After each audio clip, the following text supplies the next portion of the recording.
Definition of Clean Friday.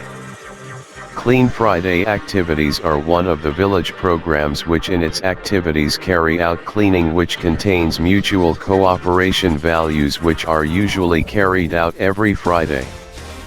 The purpose of holding this Friday cleanup activity is to foster a sense of belonging among village officials or the community, namely the importance of environmental cleanliness for the health of others, so that the office and village atmosphere looks cleaner and maintained and comfortable.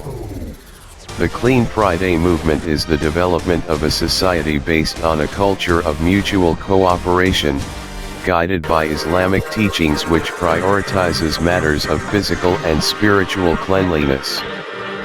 Hopefully the discussion above can be useful. Don't forget to subscribe, like and comment. Thank you for watching. Source: from various sources. Editor at Page Adisa, March 2023.